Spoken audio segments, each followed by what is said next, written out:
Hi, and welcome to the inaugural episode of the Downhome podcast. I'm Elizabeth Whitten, and with me is Wendy Rose, a St. John's-based freelance journalist.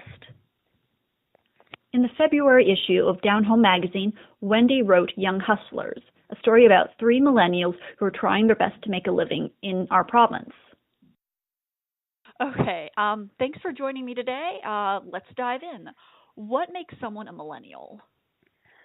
Well, the general definition is anyone between the ages of 18 and 34 in 2005. So I think that would be anyone born in 1982 onwards. So it's obviously a quite a huge generation. What makes a millennial is an interesting question. I mean, generally it is just the age group, but I think it's not so much as an identity as it is a different perspective on life. I think we're obviously we grew up with technology, so with technology comes access to information. We're not getting our information and our news from newspapers and encyclopedias. We're getting it in real time as it happens, and I think that because of that, millennials tend to be quite informed on what's going on, whether it be locally, regionally, nationally, internationally. So I think that just because we have access to so much more knowledge, we are generally more knowledgeable. And I think because we have more knowledge, we're less likely to kind of maybe let things slide. We're more in tune with what our rights are, whether it just be as an individual or as an employee, an employer. I think we're definitely a force to be reckoned with, and we're a pretty big force, that's for sure. We're definitely make up a large part of the workforce as well. And contrary to popular belief, we don't all eat avocado for every meal. Don't ask me how many avocados in my kitchen right now, because I will be forced to answer honestly. But actually, we apparently have. Are investing just as well as people did in the Great Depression era. So that was a really interesting stat I was able to hunt down. But yeah, I don't know. Maybe it's more of an attitude than anything else. Right, and you kind of brought up the avocado toast that, some generations are kind of a bit dismissal of the challenges that we're facing as millennials. Do you think what would you say is the kind of the perception of millennials by someone who's older? Oh, well, we're killing all the industries. Napkins, marriage, breakfast cereal, apparently. That we spend all our money on takeout, that we, care about experiences versus investments, which, I don't know, maybe to some degree I kind of perhaps agree with that statement a little more. I mean, I rent a house. I definitely could have probably bought one with all the money I've spent traveling in the last couple of years.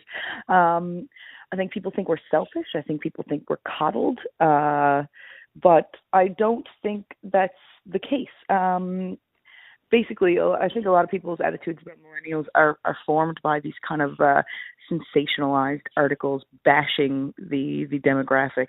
They say we don't have kids, but 16 million millennials have kids, which is up from 6 million a decade ago. And obviously, if that trend continues, I mean, you also have millennials having kids at an older age as well, which wasn't happening so much in the previous generations. I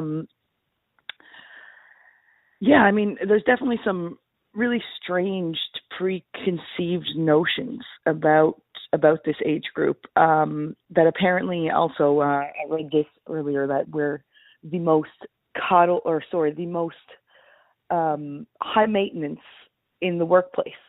And I thought that was really interesting, high maintenance. But then I thought, okay, well, there's been a big push with mental health. So mental health leave is something that, would exist today that probably didn't exist 10 years ago. But I think coddled in a lot of senses of the word in terms of millennials in the workplace is geared towards millennials demanding fair compensation for what they're doing. And it's like, oh, well, I'm not asking for a ludicrous raise here. I just want to be paid equivalent to the work I'm I'm completing. And I think maybe, baby boomers, Generation X, were just maybe a little less inclined to speak up against authority and demand what they want or ask for what they want or even start a dialogue about it. But I think millennials are generally just less, threatened by the man, and we want to, raise the middle finger to the whole system anyway. So what is it if we, get in a fight with the boss over something, we know our rights, we know, how the workplace works. So I think there's a lot of weird stigma that basically arose out of just, sensationalized articles in random, maybe not so legitimate news sources, and it seems like just the whole world ran with it. It's strange. Most millennials I know are, well, basically, I guess all of my friend group are insanely hardworking, manage multiple jobs. Some own their own homes. Some have children. I think, yeah, a lot of the stats that are putting out there are kind of, it's like I don't really see that, and I'm amongst it, so that's interesting. Yeah, what your article really went out of its way to, show is that how hardworking this generation is. They're working several jobs. They're dealing with economic instability, precarious employment. They're learning lower wages at a time where prices are rising.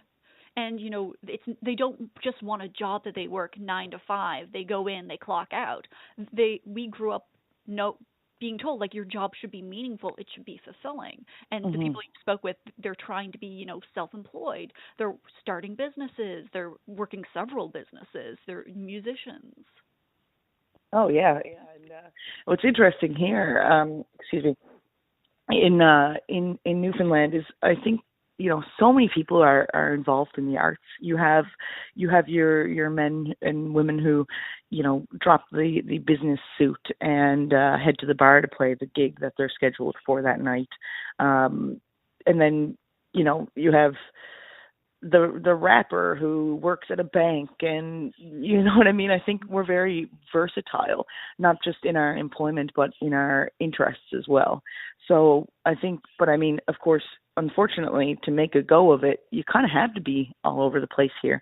I actually read that adjusted for inflation, millennials actually make about $10,000 less annually than our parents did at the same generally in the same age group.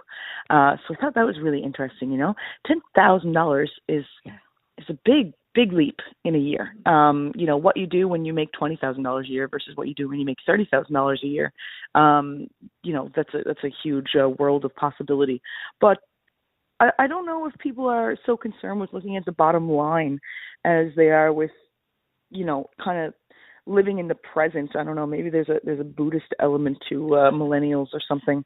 I know. I mean, yes, sure. I've got some long-term goals. I have some life plans, but I'm not working on a 6-month calendar to see where I'm at. Generally, I'm so busy that I work on a weekly schedule. I have 2 part-time jobs. I freelance for multiple media outlets, and sometimes, I just gotta take it as it comes. So, but I mean, therein lies the struggle. Not being able to plan long term because of general instability in the workplace, especially seasonally in Newfoundland. We have a very rough winter, which effectively knocks a lot of businesses down for a couple months a year, especially after, the capitalist Christmas rush, I call it. So, it's definitely a struggle to stay afloat. And I think, millennials seem to be so generally concerned with, it's tough to make ends meet here. We've got a spectacularly disabled economy currently. We have a rapidly aging population. The numbers for that are just amazing. I mean, even Canada-wide, number of people over 85 has grown 127% between 93 and 2013. 127%. That's huge. And in Newfoundland, we have the most rapidly aging population in Canada as well. So yes, some people might look at that being like, oh, well, more people retiring. It's like, well, yes, but, are their positions necessarily going to be kept in a time of constant cutbacks? I think that the general approach, maybe, or the system, I guess, that was in place, get in, move up the ladder. I don't think it necessarily works the same way it used to. And there's just, a constant struggle to stay ahead and keep going. And that's, I don't know, there's something so patriotic in that, in a Newfoundland sense of the word. It's always been tough to be here. From when the first boat sailed into the Narrows, there's always been a struggle. Now, does the fact that there's always been a struggle make this current struggle, more forgiving or less intense? No, definitely not. But it says something to the caliber of the people. I think that, come here and make a life here.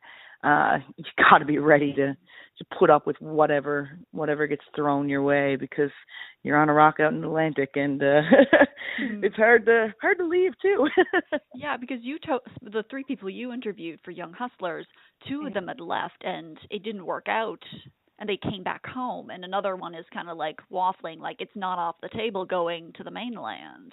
Do you think there's like this prevailing message millennials in Newfoundland are getting, that if they really want to make it, they may have to go elsewhere?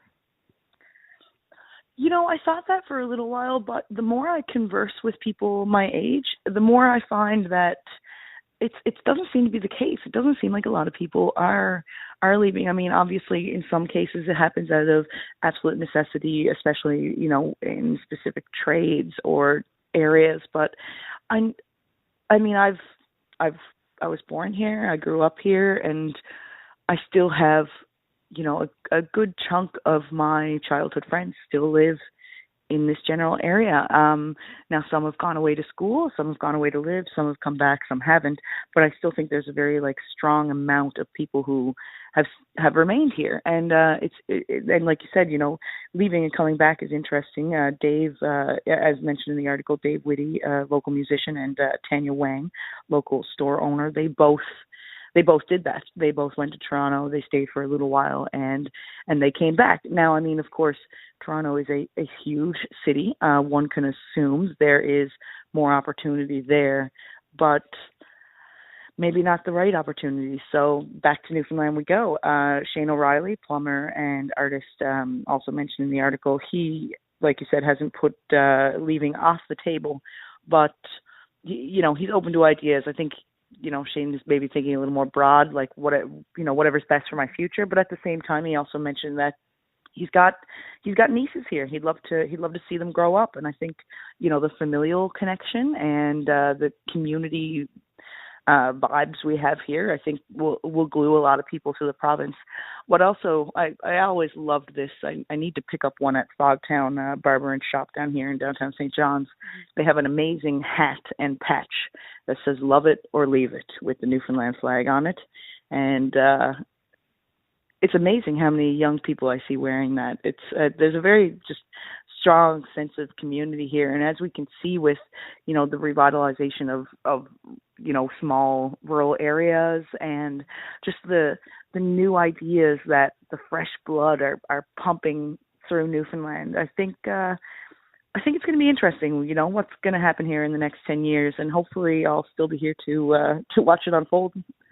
Yeah, and for anyone who picks us up and the new Downhome issue and reads Young Hustlers, what do you think the takeaway should be for the readers? Well, the takeaway is definitely nothing comes easy. Nothing comes easy here. Never has. Probably never will. It's a hustle for sure in all senses of the word. But to make it in any field, in any place in the world, if you're not giving it your all, you're not going to get there. It's a very, very much a practice in self. What you can do with what's handed to you, and what you have to grab at. There's definitely not much handing out here in a very cash-strapped province. But I think people are going to come away from reading that article with maybe a newfound appreciation for millennials. We're not all spending our parents' money, living in our parents' houses, and eating avocado toast. That's just simply not the reality. Although maybe I'll talk to Mother. Maybe she goes to Costco soon. I'll get her to pick up some avocados. Anyway, thank you very much for joining me for the first episode of Downhome Podcast. Awesome. Thank you so much for having me.